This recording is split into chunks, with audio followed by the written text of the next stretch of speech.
For almost 20 years, Nicole and Keith seemed like the couple who could weather anything: fame, distance, the relentless Hollywood spotlight. They were red carpet royalty, sharing stages and calling each other soulmates. But in 2025, that fairy tale crumbled with a single lyric change during a concert, a subtle shift that sent the internet into a frenzy. What tore them apart? Was it the strain of their high-powered careers clashing? Or something deeper, a private fracture that grew over time?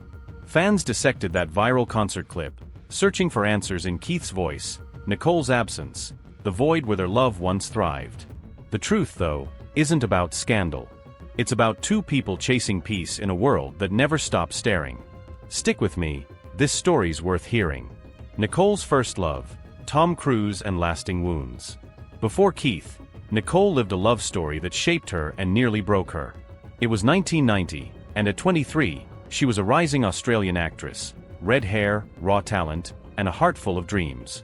On the set of Days of Thunder, she met Tom Cruise, Hollywood's golden boy. Their chemistry was electric, and to Nicole, it felt like fate. But not everyone saw it that way. Her agents, friends, even family warned her, marrying Tom could derail her career, swallow her identity. She was too young, they said, to step into his world. But Nicole wasn't after fame. She wanted love, the kind that feels like forever. Their wedding was a spectacle, and the media crowned them Hollywood's dream couple.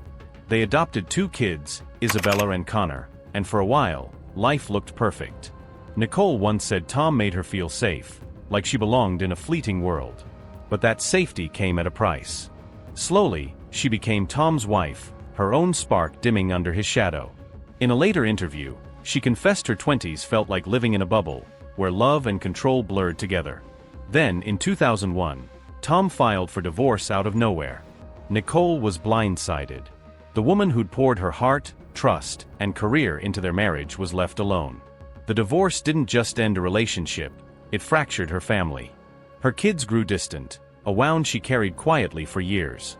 Friends said she felt guilty, wondering if love always meant loss. But Nicole didn't break. She channeled her pain into her work, choosing raw, fearless roles in films like The Hours and Moulin Rouge. They weren't just performances, they were her way of finding herself again.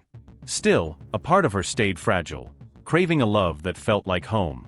When Keith Urban walked into her life, humble, scarred, and real, she didn't see a star. She saw someone like her, bruised but still hoping. That's where their story began, not with glitz, but with 2 hearts searching for calm. Keith Urban's Shadows, a rock star's battle. Before Nicole, Keith Urban fought demons most never saw. Born in New Zealand and raised in Australia, his childhood was music-filled but chaotic. His father's alcoholism cast a long shadow, one Keith later admitted haunted him. "I grew up in an alcoholic house," he said.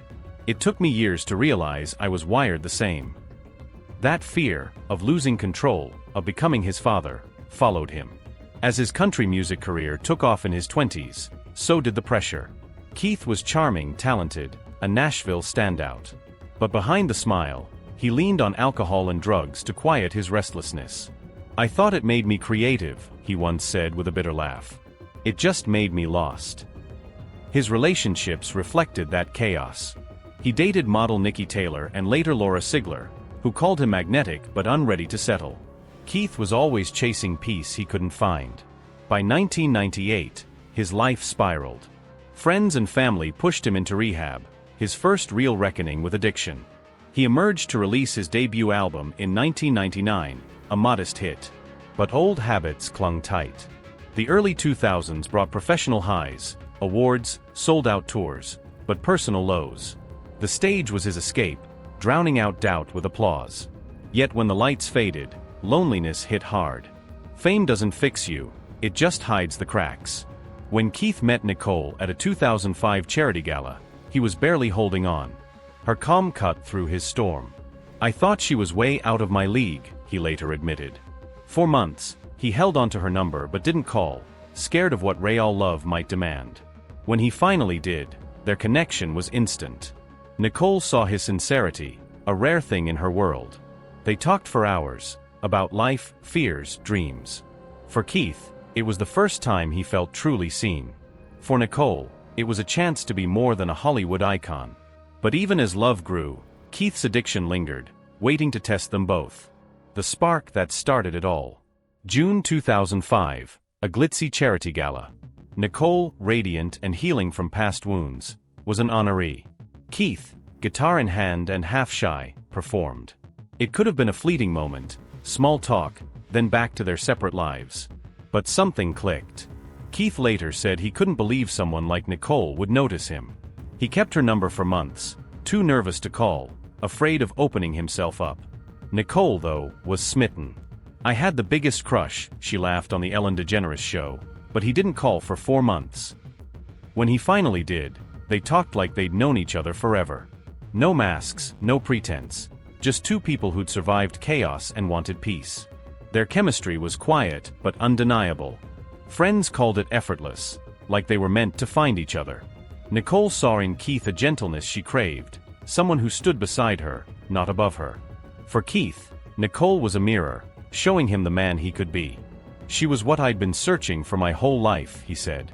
6 months later, on her 38th birthday, Keith showed up at her New York apartment at 5 a.m. with flowers.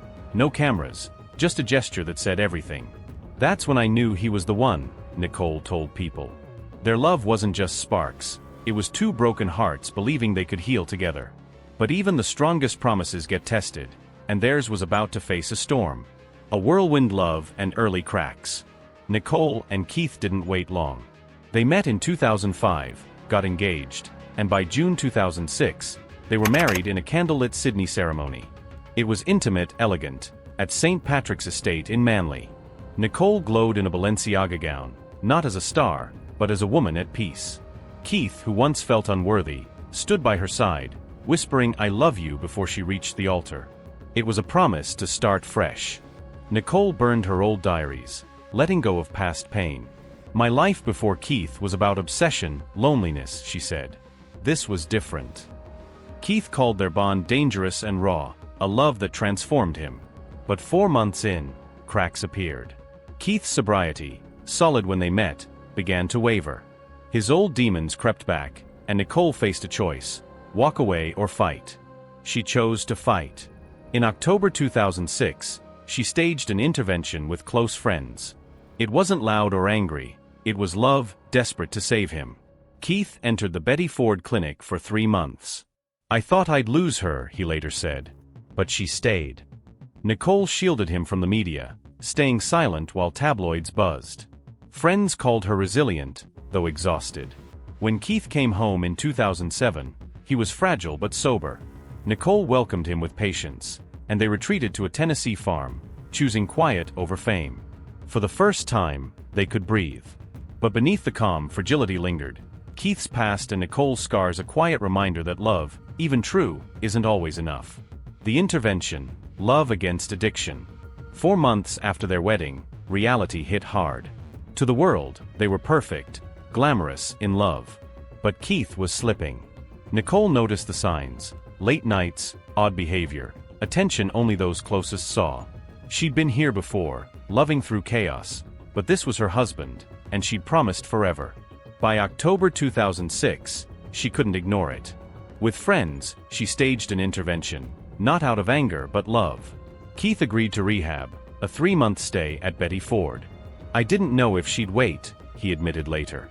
But Nicole stayed, protecting him from the spotlight. She visited often, keeping hope alive. When he returned, they moved to Tennessee, trading Hollywood for simplicity. In 2008, their daughter Sunday Rose was born, followed by Faith Margaret in 2010. Motherhood grounded Nicole. Keith credited her with saving him. "Getting sober freed me," he said at South by Southwest. "I was lucky to have a loving wife." But even in their peaceful Tennessee life, fragility lingered. Nicole feared Keith's demons might return. Their love had survived a storm, but every perfect moment carried the weight of what they'd endured. And slowly, new cracks began to form. Family years, a fragile peace. After the intervention, Nicole and Keith built a haven in Tennessee. They traded fame for family, red carpets for quiet mornings. Their farm was a refuge: horses, family dinners, music-filled nights. Sunday Rose's birth in 2008 felt like a new beginning. Faith Margaret's arrival in 2010, a miracle. Nicole said motherhood gave her the family she'd always wanted. Keith poured his love into songs like The Fighter, calling Nicole his anchor. When Nicole's father died in 2014, Keith flew to her side, singing Amazing Grace at the funeral. It showed their bond, love rooted in loyalty. The tabloids called them Hollywood's grounded couple, and it fit. But fame's shadow never left. Keith's tours kept him away for months. Nicole stayed home, filming nearby to keep the family together. Over time, their paths diverged. Friends said they were like ships passing, still loving, but missing something. The spark that once burned bright now flickered.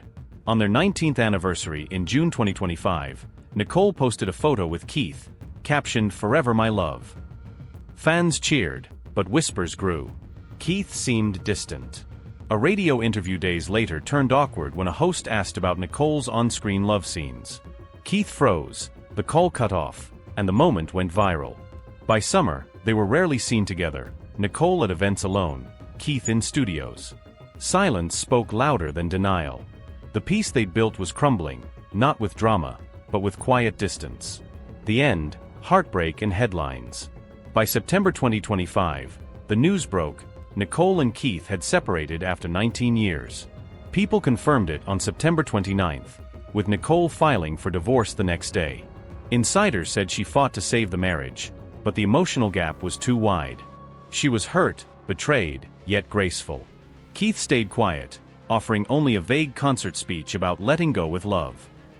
Fans debated, apology or goodbye.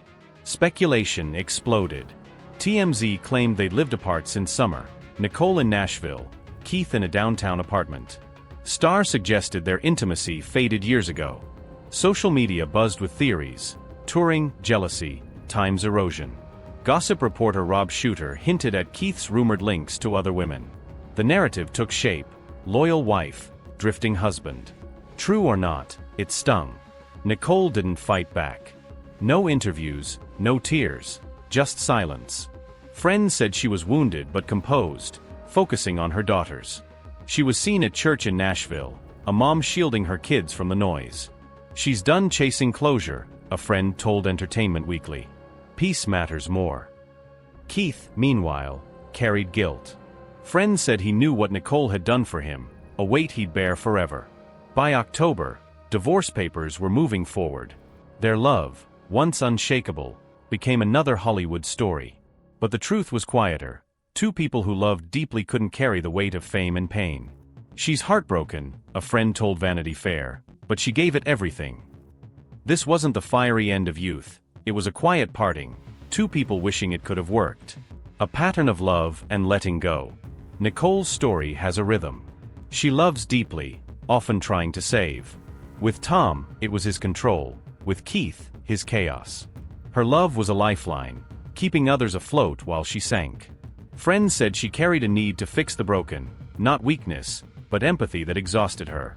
By 2025, she'd spent decades giving her heart, losing herself in the process. Keith never denied her role. "She saved me," he said, "from addiction, from emptiness. But love as salvation can feel like duty, and duty wears you down." Nicole became the caretaker, fighting Keith's battles while holding their family together. She believed love could fix people, a friend told Vanity Fair. But she couldn't do it alone. The irony: a Hollywood titan, powerless to save her marriage. Yet Nicole never played the victim. She spoke of forgiveness, of love's lessons. "Every heartbreak teaches you," she said. She threw herself into work, roles of resilient women, while Keith's performances grew somber. He avoided The Fighter, its notes too heavy. At one concert he said, "Sometimes love doesn't end, it changes form." It felt like closure, soft and poetic. Nicole learned love isn't about rescue, it's about freedom. Letting go wasn't defeat, it was mercy. Her story, from Tom to Keith, was growth. She still believed in love, just a quieter kind, steady, mutual. After the pain, she wasn't broken. She was stronger, her heart still open. From scandal to strength. As headlines faded, Nicole didn't chase the spotlight. She stayed private, focusing on her daughters and work. Friends said she found peace, not because life was perfect, but because she accepted some stories don't last forever. Hollywood wanted drama, Nicole gave grace. "Pain isn't permanent," she said in a rare interview.